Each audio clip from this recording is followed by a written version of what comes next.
College ক্যাম্পাসে বসে আড্ডা দিতে দিতে ভাবতেছিলাম কৃষ্ণচূড়া ফুল এত সুন্দর কেন। ঠিক সেই মুহূর্তে এক বন্ধু বলে বসলো, অনেকদিন নদীর পাড়ে যাওয়া হয় না। ব্যাস বেরিয়ে পড়লাম।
আজকে আসছিলাম হচ্ছে এই জায়গার নাম হচ্ছে বাহাদুরপুর, এটা ঝিটকা হরিরামপুর থানায়।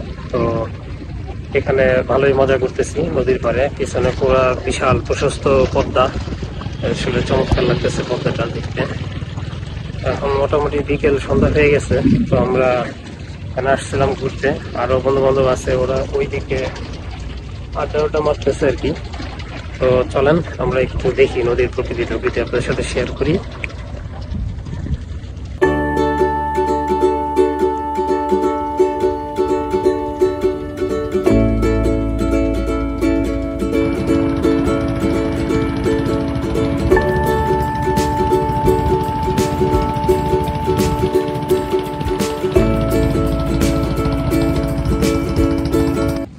তো এইখানে কিভাবে আসবেন একটু বলে দেই। সেটা হচ্ছে আপনারা যারা মানিকগঞ্জ থেকে আসবেন তারা চলে আসবেন হচ্ছে ঝিটকা থেকে চলে আসবেন হচ্ছে রামকৃষ্ণপুর। তো ঝিটকা থেকে রামকৃষ্ণপুর আসলে আপনারা এখানে চলে আসতে পারবেন। আর ঢাকা থেকে যারা আসবেন তারাও আসতে পারেন, তারা মানিকগঞ্জ থেকে ঝিটকার পরে হচ্ছে রামকৃষ্ণপুর আসলে এই জায়গার ইটা পেয়ে যাবেন আপনারা। তো এই জায়গাটা খুঁজে পাবেন আর কি, কাউকে জিজ্ঞেস করলে হবে যে পদ্মার পাড়ে যাবো রামকৃষ্ণপুর, তাহলে এই দেখা দিবে। এই হচ্ছে অবস্থা, খুবই ভালো লাগতেছে। আর নদীতে তো মাঝে মাঝে আসি, আপনারা জানেন। তো দেখা হবে পরবর্তী আবার অন্য কোথাও যেয়ে। ততদিন পর্যন্ত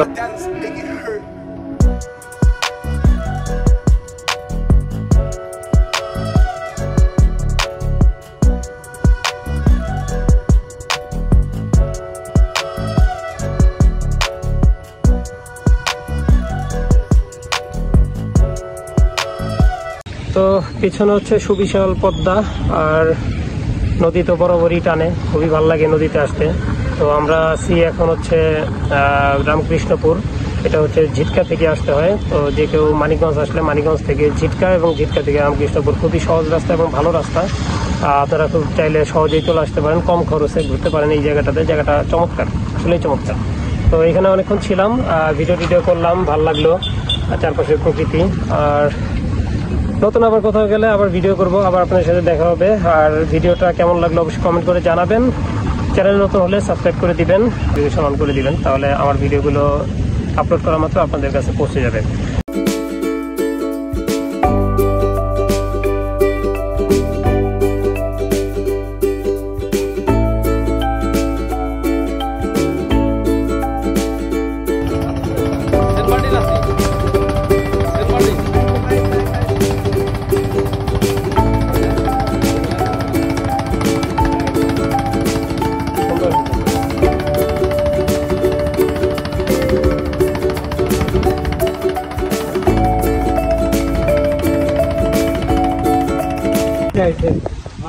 নদীর পাড়ে অনেকক্ষণ ছিলাম, সন্ধ্যা হয়ে যাচ্ছে, মনে হয় যে আর থাকতে পারবো না, চলে যেতে হবে।